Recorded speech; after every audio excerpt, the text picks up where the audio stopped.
Olá pessoal, hoje nós falaremos sobre como nós podemos plotar, ou colocar as funções de movimento dentro de um software chamado Graph.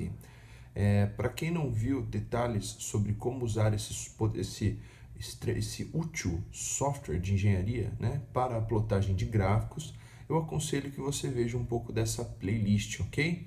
Bem, nas aulas anteriores nós discutimos um pouquinho sobre as equações de movimento para um oscilador massa-mola em movimento harmônico simples, Também sabemos que existem dois parâmetros importantes para essa equação de movimento, que é a amplitude e a frequência angular. Aqui eu estabeleci dois valores quaisquer, para que a gente possa aplicar isto à função e depois utilizar essa função dentro do programa Graph, tá bom? Lembrando que para um oscilador em MHS, a equação que nós temos para as posições desse oscilador é dada por esta função, x, que é a posição da massa, a cosseno de ômega vezes t, correto? Veja, essa aqui é a função genérica para qualquer oscilador massa-mola. No entanto, então, só lembrando, isso aqui é massa-mola em MHS, tá bom? Agora, esses valores, como a amplitude e a frequência angular, é o que estabelece a diferença entre as oscilações entre os osciladores massa-mola, tá? Então, para o nosso caso, a amplitude 4 centímetros e a frequência angular π radianos por segundo, tá? Importante observar a unidade, que é o seguinte: como a amplitude vai ser dada em centímetro, também é importante fazer uma ressalva que as posições serão em centímetro, ok? Tá bom? Assim como a frequência angular, que está sendo dada em radiano por segundo, faz para nós com que o tempo esteja implicitamente em segundos, tá bom? Vamos agora substituir os valores. X igual a A vezes o cosseno de π vezes t. Assim, ok? Beleza? Então, esta aqui para nós será a função da posição de um oscilador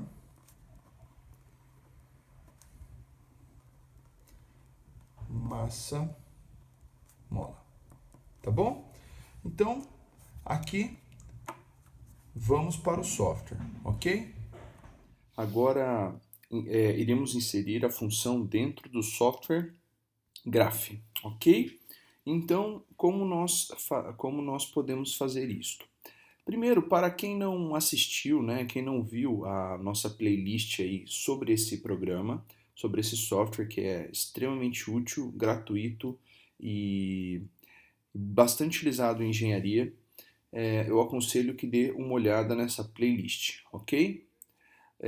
Mas para inserir a função, então, nós devemos clicar aqui na opção Função, Inserir Função, e aqui dentro, nessa linha aqui, onde está escrito Equação da Função, devemos digitar então a função matemática que rege o movimento, nesse caso, das posições da massa neste oscilador, que está em movimento harmônico simples, ok? Então, conforme mostrado, nós temos a amplitude de 4 centímetros vezes o cosseno, abre parênteses, π, tá? Um detalhe, lembrando que vezes, aqui nesse programa, é representado pelo asterisco, ok? Vezes π, tá? A constante π, vezes o tempo, aqui representado por x.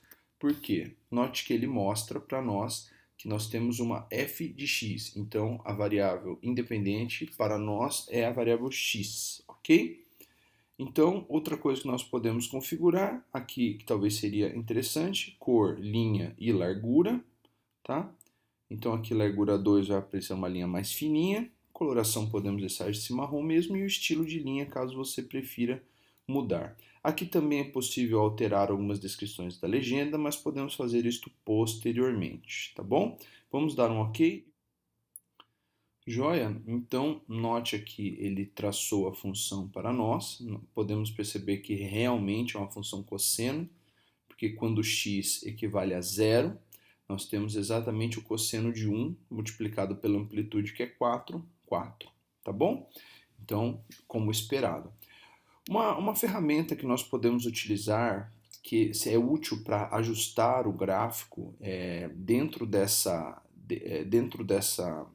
workplace aqui, né, dessa região de plotagem, é a seguinte ferramenta. Ó. Aqui ainda não está inserida, vou colocar aqui na minha barra de ferramentas. Se você vem em personalizar, então abrirá essa janela de personalização, clique em zoom, venha na opção aqui embaixo, ó, essas 4 aqui, ampliar e reduzir X e Y.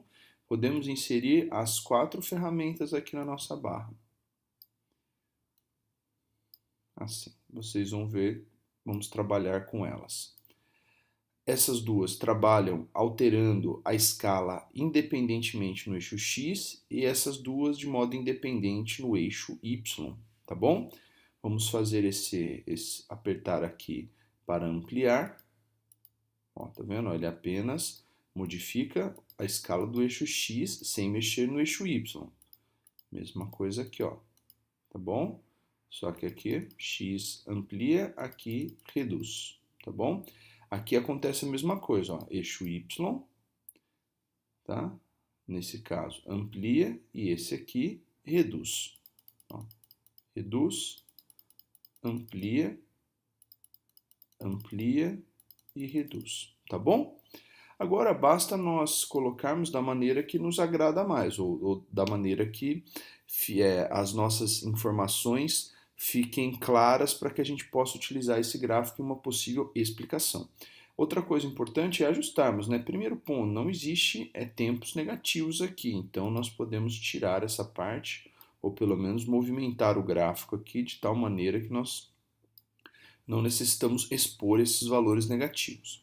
Vamos ajustar um pouquinho o eixo X, tá bom? Em algumas vezes, ó, pode ser que o eixo X ele saia um pouco aqui, então você apenas vem aqui e retorna ele, tá? Joia? E assim podemos ajustar. Bem, o que é interessante a gente observar aqui? Primeiro é com relação ao período. Por esse gráfico dá para a gente identificar o período, né? Note que o período é o tempo para uma oscilação completa. Quando ele sai dessa posição, então chega nela novamente, tá bom? Veja que esse tempo aqui embaixo representa para nós, o tempo aqui de 2 segundos, representa para nós o período, tá bom? Vamos fazer o seguinte, antes da análise em si, vamos configurar os eixos, tá bom? Então vamos clicar aqui em eixos primeiro, 2 cliques, tá bom? Então nós iremos configurar aqui em rótulo do eixo X. O rótulo do eixo X é o tempo, tá bom? Tempo, vírgula, T, que é a letra utilizada nas equações matemáticas para representar o tempo, e entre parênteses a unidade de medida, tá bom? Vamos dar um OK. Note que aqui o eixo já foi configurado. Podemos também configurar o eixo Y. Antes mesmo de dar o OK, você pode clicar aqui no eixo Y e já configurá-lo, tá bom? Vamos clicar aqui no eixo Y, vamos configurar o rótulo. No rótulo nós colocaremos então para o eixo X, para o eixo Y, perdão, posição. Posição. Aí colocaremos uma vírgula, colocaremos o X, que representa para nós as posições aqui ao longo do eixo X, né, uma oscilação horizontal, abre parênteses e a unidade, centímetro, tá? Lembrando que aqui a posição foi dada em centímetro, pois a amplitude foi dada nesta unidade, 4 centímetros, ok? Vamos dar um ok, note que ele configurou o eixo. Assim que também como explicado nos tutoriais do software Graph, se nós apesar de ele já estar praticamente configurado aqui, se colarmos, né, se copiarmos esse gráfico e colarmos, por exemplo, em um Word, as fontes, o tamanho das fontes aqui, tanto dos números quanto dos rótulos, ou mesmo aqui da legenda, ficarão muito pequenos, tá? Inviabilizando, por exemplo, você imprimir esse documento, não daria para ler. Então vamos aumentar os tamanhos, tá? Voltamos aqui em eixos, opa, voltamos em eixos, nós viremos na opção aqui na aba fonte e cor, clicaremos aqui nas três fontes aqui, ó, fonte para o rótulo, para os números e para a legenda. Vamos começar aqui no rótulo. Um tamanho razoável para impressão é acima do tamanho 18, tá bom? Aqui outras configurações de fonte podem ser feitas, tá bom? Aqui vou só alterar o tamanho. 18, para os números também utilizaremos 18 e para a legenda também 18. Agora daremos um OK. Note como os números já se alteraram bastante, né? Outra coisa importante imagina que você agora queira pôr esse gráfico e analisá-lo. Se você observar, os números aqui do eixo X, eles estão bem próximos, né? Eles estão muito colados aqui, né? Ó, tá vendo? Às vezes você pode até confundir.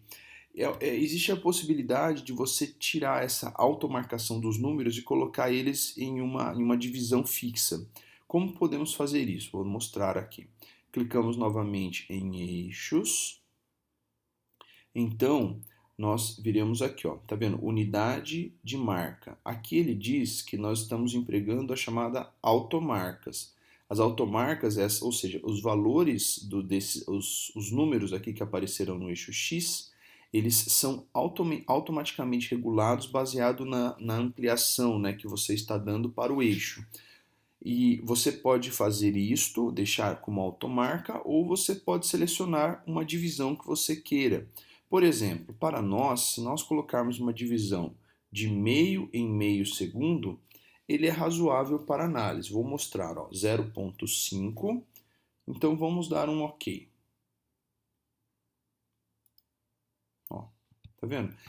Essa marcação ela é útil porque nós percebemos que os valores mais relevantes, que é quando a função corta o eixo X, e quando ele está no seu mínimo e quando ela está no seu máximo, nós temos os valores aqui representados na escala, tá bom? Outra coisa que também pode ser bem interessante aqui é colocarmos algum tipo de grade para ajudar um pouquinho na observação. Como nós podemos inserir essa grade, né, dentro desse gráfico aqui? Podemos clicar em eixos também. Clicar em eixos. E aí você pode vir aqui na opção mostrar grade, tá vendo? Ó? Tanto grade seria grade vertical, quanto também poderíamos colocar uma grade horizontal. Vamos ver a grade horizontal, vamos fazer também, mostrar grade. Mas aqui não vamos deixar como automarca ou autograde, né? Vamos colocar um espaçamento aqui de meio em meio para o eixo X e vamos deixar uma grade de uma em uma unidade para o eixo Y, que seria então para nós a grade na horizontal. Vamos ver como que fica. Tá bom? Olha que interessante.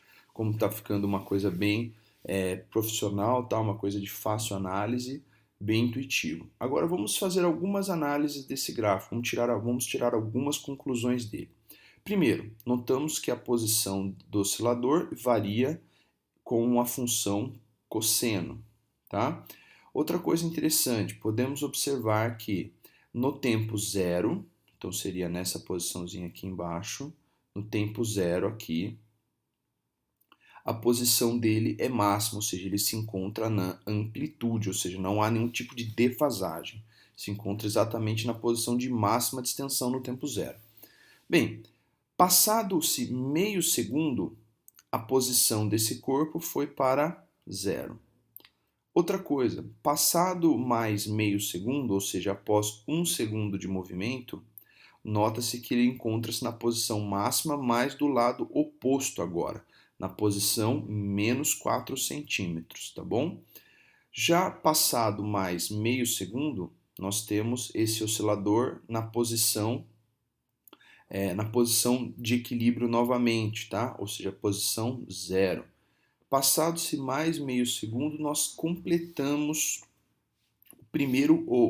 a primeira oscilação, ou seja, esse valor que aqui está aqui embaixo, 2, equivale exatamente ao período.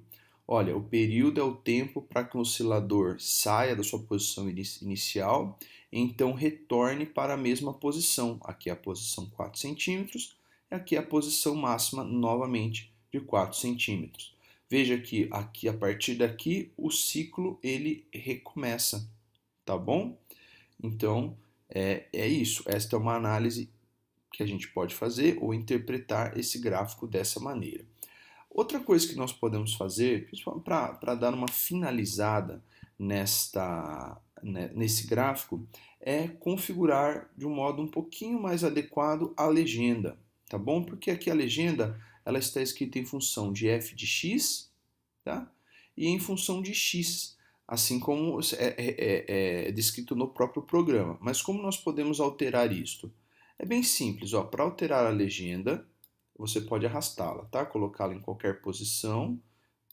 Você vai vir aqui na função, tá bom? Aqui embaixo, dará 2 cliques. E aí, um detalhe, você não pode alterar o que está aqui, ó, na equação da função, aqui não pode mexer, ok? Você precisa vir aqui embaixo, ó, que é texto da legenda. Aqui o que você digitar aqui irá aparecer aqui, ó, tá bom? Então, o texto da legenda nós podemos colocar, ó, da seguinte maneira: x, se quiser escrever assim, ó, x de t, tá? As posições em função do tempo, igual a 4 cosseno de π vezes, ou π, vamos pôr o vezes com um pontinho, tá bom? Vezes t. E fecha o parênteses. Caso você queira, você pode copiar, né, o símbolo π aqui, tá? Ao invés de escrever π, também dá certo, tá bom? Você simplesmente pega no Word ou pega na internet o símbolo e cola aqui, ele aparecerá com o símbolo π, tá bom? Vamos dar um OK agora. Olha lá, note que ele mudou aqui a legenda, ó. Ele está falando para nós que essa linha marrom, ela é, na verdade, a linha que representa esta curva. 4 vezes cosseno de π vezes t. Legal? Bem, pessoal, então é isso. Esse foi um exemplo, né, de como nós podemos plotar a equação de movimento das posições de um oscilador massa-mola em movimento harmônico simples e como que nós podemos fazer algumas interpretações, tá bom? Então, aguardo vocês até a próxima aula.